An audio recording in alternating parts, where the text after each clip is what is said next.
has anyone got any questions for Neil? Gary? Neil, can I ask you a question? Yep. You said you started as a process and you started with one system because you needed to be much. By the time you got this moving, how many people did you have getting new content to do the nurturing for you? Well, that's an interesting question. Because when you start, the skill set you need is not the same skill set as you need downstream. So in the journey with Forth and Foresight and Optinol, there actually was a third group of products that we actually then began to scale marketing automation into. At that point, we were learning ourselves. You know, once you start, you just don't stop. And so we were taking our knowledge and applying it into that group. If I include that range of products, I had a second marketing assistant or executive involved. But again, that was the huge benefit of using Scott and his team. You know, they were helping build out the prospect list. There was another aspect that we anchored in here because inevitably you're going to miss some targets. And so to complement that, obviously we're sending content to those targets, but your content is also sitting on your website. So because of that, great quality content that you're delivering, your SEO rankings are rising. So when people tend to do the long string search engine stuff, they were finding your content. And of course, that was attracting people to your website that maybe you hadn't targeted. So we had another product in on top of that as well that identified the business, and then we could undertake through ourselves the prospect build out in terms of stakeholders, and then we would add them to a marketing automation bucket, and they would typically be nurturing. So in terms of the team, and I'm a big believer in using your support teams as well, your service providers, Scott's team were an integral part of that in terms of helping us develop the content, in terms of the writing. We had a designer that was helping us create the white paper visuals, helping us define the brand again. There was a brand refresh that we went through to make that good first impression. And then I had my two guys in the team. So it didn't take a lot. I mean, don't get me wrong, there were some long hours occasionally, but you know, it was not back-breaking stuff. It just had to be a bit kind of structured. In terms of where I'm going, I mean, again, the skill set I need today is not the skill set I need in 6 months' time. So I'll be leaning again on the support teams. And I think one of the challenges, actually, just to, I was mentioned earlier on, but I can't remember who, is recruiting people for this is quite challenging. Because it is new. I was talking to Carrie sort of at lunchtime. In the States, they've been doing this for a while. I mean, and I really believe this is the future, you know, in terms of B2B. Why continually send out stuff that you don't know whether it's having any effect? Why not lead people into the journey? But one of the challenges, because it's quite new, difficult to recruit experience. I think that's also one of the good things I would say about the sales fusion process, the onboarding process. You know, the technology companies like to use, but it's exactly that. How do we make your experience a good one? How do we educate you to how to use the product? And the team that Sales Fusion I found very useful. I've got a question for both Carrie and Mark, which is what do you think is in your experience, what's the right sort of stage in a company's or business development, you know, for it to be sort of starting to look at marketing automation? I would say you should have a CRM in place before you start on marketing automation, or look at a marketing automation tool like Sales Fusion that has the integration with a CRM, because you're really going to get a lot of value with kind of bridging those two systems together. Certainly, you should be doing email marketing already. So it's kind of the next step after email marketing. I think everybody that's successful or has a growth path in B2B will be doing this. So it's a matter of not if, but when. So, sooner rather than later, as soon as you can justify it. We did some analysis early on, and the cost to do a lot of the things that we're talking about manually, plus using an email marketing platform, you can really justify the investment for a tool.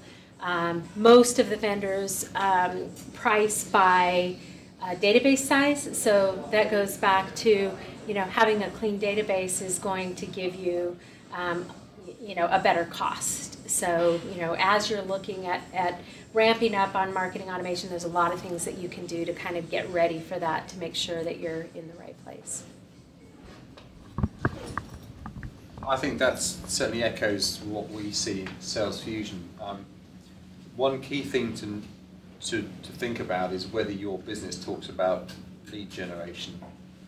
If it has that conversation within the marketing and sales function, it doesn't really matter whether you're a startup or whether you're an experienced company with 10 years worth of email marketing experience. If you believe that lead generation is a function of the marketing team, then certainly marketing automation is something that you should consider. Now. It's really difficult to try and re-steer a marketing team if they don't believe lead generation is their job. Sometimes it requires quite a few changes of personnel in the marketing team to get them there, and sometimes that's not the function of every marketing team. Okay, so lead generation is a key starting point, I believe. One thing to add to that, we are seeing it's not just tech companies and fast-growing startups or small to mid-sized companies. We are seeing very big manufacturing companies coming into play now. With basically kicking and screaming. We didn't want to go there, but we know we have to. So it's really not just for small, medium-sized companies. Companies that are much larger and have a very traditional sales process, very traditional marketing methods, are starting to realize that digital marketing is kind of where they need to be in order to grow and achieve revenue goals. I would always take your question though and evolve it slightly if your mind's got into saying, what are the opportunities? And certainly when I arrived at Space, one of the discussions where we need more boots on the ground. What does that mean? We need more salespeople. And you take, well, hang on a minute, do you? Do you really? Because a lot of what we're talking about is efficiency and performance. And so if the sales guys are spending an awful, I'm using guys in the generic sense, by the way. If the sales guys are spending an awful lot of time on dead leads, cold leads, if they're having to take wheat and chaff and filter it themselves, then of course they're not going to be working optimally. But if you're handing them qualified leads that are actual opportunities, then they're going to be working on things that are going to deliver. And then your ratio, I can't remember the discussion over here, but the ratio has suddenly changed dramatically. If you're in front of a customer and they have a need and you have a solution, what's your conversion rate? Is it more than 50%, less than 50%? We probably don't know right now. But my point would be, if you've actually got those opportunities there and you begin to measure that, then I suspect you'll find it's reasonably high. And therefore, if they're working efficiently and on opportunities, do you really need to be adding further cost to the business in terms of sales? Or can you be looking at really the crux of the issue as far as I see it, which is leads? And if you're pouring in more leads and you're working around scale, then you're delivering more opportunities at that end, but you're working efficiently. And I think there's cost savings to be had there as well. So I would just evolve the question slightly in terms of, I think there's opportunities all round for lead generation, marketing automation, lead nurturing, lots of terms that we use already today, but should really be brought into the equation. Can I take that question, observation a step further? I run a business that helps other businesses get more effective at sales, whether it's Salesforce or sales process. And I was looking at some of the stats at the beginning. Marketing is getting closer and closer and closer to the end result. Does that mean we need less salespeople? The salespeople need to be better? Or are you making it so easy that salespeople go away and end up just being order takers?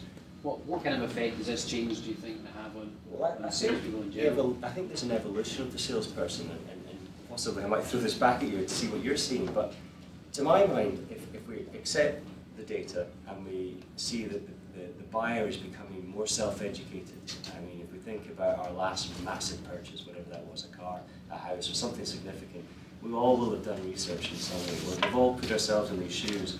So the question then becomes, if you're educated, who do you want to speak to? A generic salesperson, or actually someone who knows more than you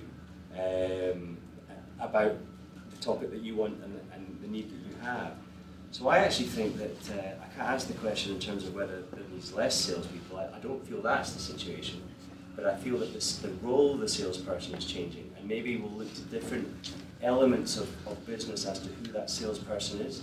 So in professional services, it might, you know, lawyers. So, you know, no one really wants to speak to a generic business developer person about. They want to speak to someone about the issue that they have. If it's employment law, they want to speak to an employment law partner. If it's a commercial property, you know, they want to speak to people who know.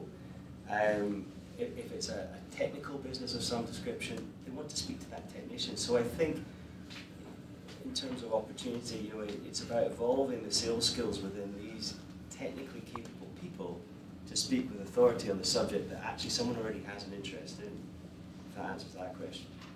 It's about an evolution rather than that. It sort of answers the way I was thinking, that actually we need to deepen the skills of our sales staff, and there's a lot of really, really poor sales staff out there, under-trained, under-skilled. Yeah. But so it ties in with my own thought that, and actually technical people, once they make transition to commercial, are the best people in sales. That's just a hideously difficult transition to make. I think that our experience in that is that subject matter experts are becoming much more important than the old-fashioned IBM CEO. The guy teaching the golf course doesn't seem to be important enough anymore. What you need is someone that you trust, who knows more about it than you do, has got that credibility. I think that person, my experience, tends to come from an engineering or technical place. And then you get like a process, sales process, whatever it be, you get some mentoring, some training, and they're much more effective. We won't hire any more software salespeople because they don't understand what they are. Great. Any more? I know we're late, apologies, but any? All right, well, thank you all for taking the time.